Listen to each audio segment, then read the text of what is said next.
So, starting off the Hero of Ages, the first section, I can immediately tell that I am going to really, really, really enjoy the magical, supernatural, mythical plot of this book, and I'm going to really not enjoy, or at least not enjoy as much, the political side, which is unfortunate.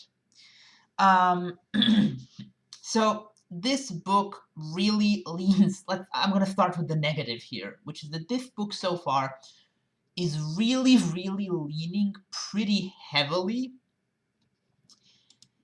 into the whole the world needs a strong man to lead it vibe that the end of the previous book kind of had. Like, we're really, really going hard on the idea that Emperor Elend needs to unite the world through force and strength of will at all costs, and damn people's freedoms because he's doing it for their own good.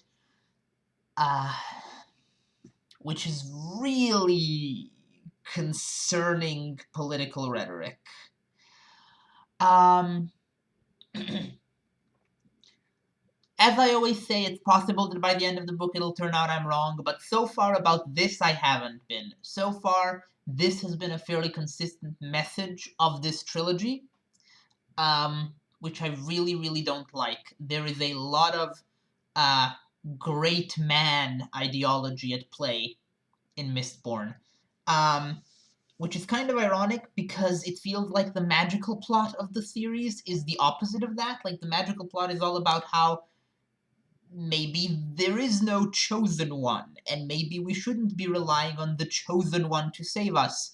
But then the political plot of the series is, oh, we just need the right perfect guy to be the leader, and just all obey him. So I really don't like that about the book.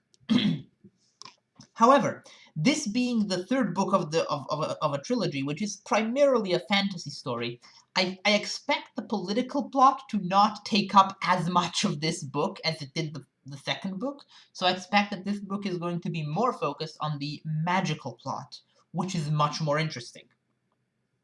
So that's where we see the Inquisitors and Ruin, apparently. Turns out I was wrong. I said at the last... I theorized at the end of the last book that the thing that Vin freed from the well was going to be preservation.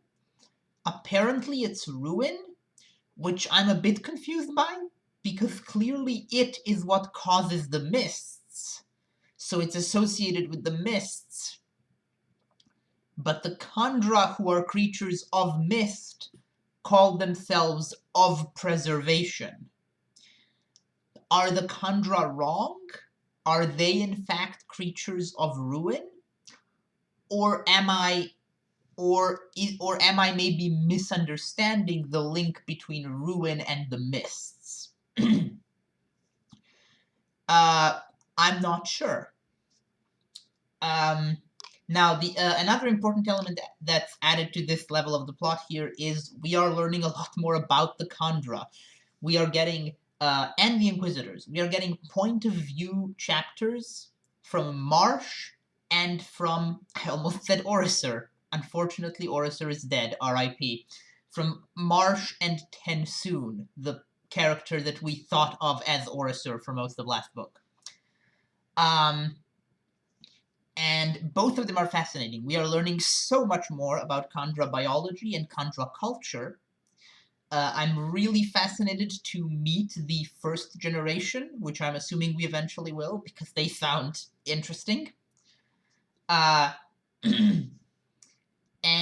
as for the Inquisitors, I am fascinated by the sort of internal conflict we see with Marsh, where it's almost like there's essentially two versions of Marsh. There's the Marsh who is Kelsier's brother and has the same ideals and goals that Kelsier had, and there is Marsh the Inquisitor, who is heavily influenced by the voice of Ruin in his head, which I'm now 100% certain is what was talking to Zane in the previous book. I am still a bit baffled by the choice to kill off Zane, because it feels like Marsh's storyline in this book so far would have maybe been more interesting if it was Zane instead. But that's mostly because Zane was just a more interesting character than Marsh to begin with, to me. So I'm biased there. But it feels like a plot written for Zane more than Marsh. Um, so I'm kind of wondering whether that was maybe the case during an early draft, whether there was a phase in the creative process of the trilogy where Zane did live through the second book. But that's just speculation. What else have we got here? So we have a lot of big reveals also about the magic system. We now have a confirmation that there is a third magic system at play here.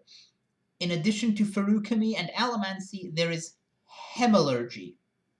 Now, Hemalurgy seems very heavily associated with Ruin. Its name implies blood, which does seem to track. It's how the Inquisitors are created, and apparently Inquisitors are created through human sacrifice. So that makes sense. I am a bit confused by one thing, though. Hemalurgy is heavily associated with Ruin, obviously. But so is Allomancy? It's kind of implied that Ruin created Allomancy? Or at least Ruin's powers were used to create it, maybe? I'm not sure. And there's also Ferukami. Ferukami is the only one we know for a fact existed before Rashek ascended, which to me seems to imply that Ferukami is the one kind of power that does not derive in any way from Ruin, which makes me assume that we're going to learn that Ferukami derives from preservation, which makes a lot of sense thematically, because that's what the Keepers do. The Keepers, who are Ferukamists, preserve knowledge. Their whole thing is preservation. So that would be interesting if there was actually a link there once we actually learn more about what preservation is, with a capital P. I'm guessing it's going to be heavily related to Ferukami. And I guess the big question is still going to remain, where does Allomancy come from? Does it come from Ruin? Does it come from preservation? Does it come from some third source? Because apparently it comes from those weird nuggets of metal that exist at the Well of Ascension. And it's unclear if those nuggets are tied to Ruin, which is in the well, or the creators of the well who imprisoned Ruin there, who I'm assuming are associated with preservation. Because the Mist Spirit, which I'm guessing is some kind of agent of preservation, is the one who pointed out the nuggets to Vin. So it's possible that the nuggets actually are tied to preservation. So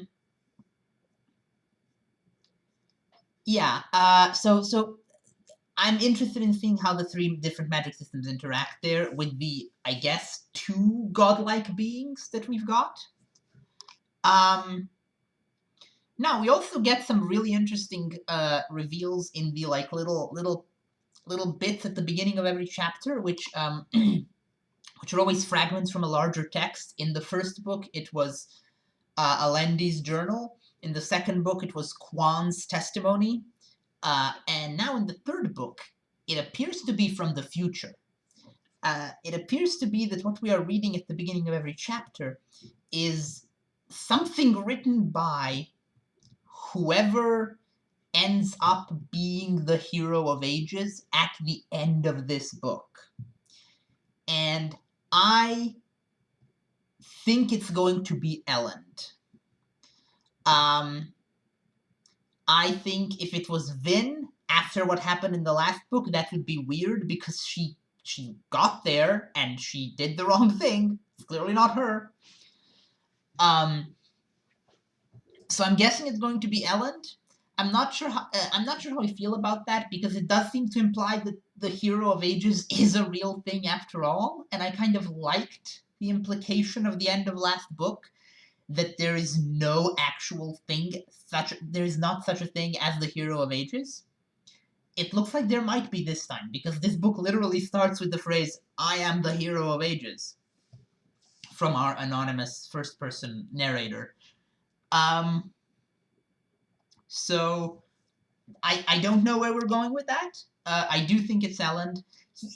The the narration does mention Elend in the third person, which would seem to indicate that the person narrating is not Elend, actually.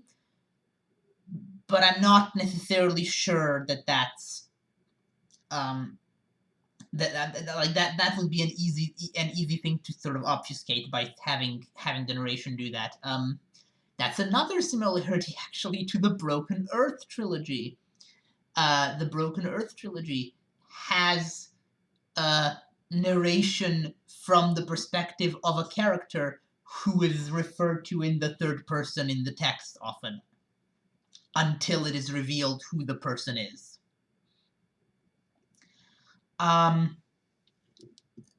So that on its own is not really evidence of anything. But I'm not here to really talk about who the hero of ages is, because that's probably going to be the plot of the entire book. I'm more interested in what is revealed here. So, for example, we learn a lot about what actually happened to the world, why there are volcanoes, why everything is covered in ash, and I'm fascinated by this, actually. I think it's a really cool reveal. So, Rashek, when he became the Lord Ruler, during the brief moment when he had godlike power, thanks to the well, he moved the planet closer to the sun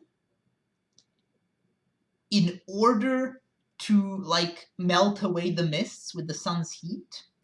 But then he scorched the earth, thanks to the sun. So in order to protect the earth from the sun, he created the ash mounts to sort of fill the atmosphere with ash and block the sunlight.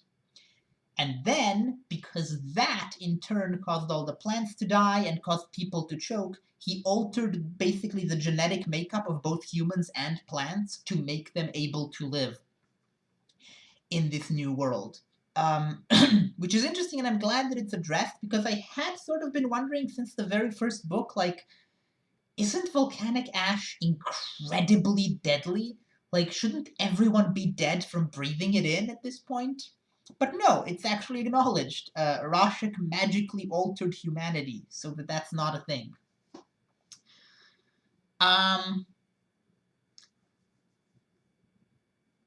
And so that's interesting. The other thing that's kind of interesting is that in addition to the mists creeping back, one thing they mention is that the winters are getting longer, like it's getting colder. And that makes me think that what is actually happening in this book is that the planet is moving away from the sun. That is actually what Ruin is doing. Ruin is undoing Rashek's work.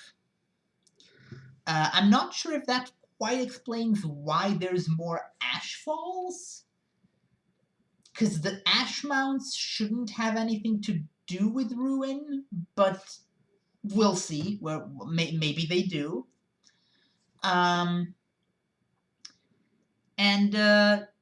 Yeah, that's about everything I have to say. Oh wait, actually, there's one more thing that's sort of confusing about the whole the ruin and preservation thing. In the little fragments at the beginning of every chapter from the future hero of ages, there are two sentences which seem to contradict each other.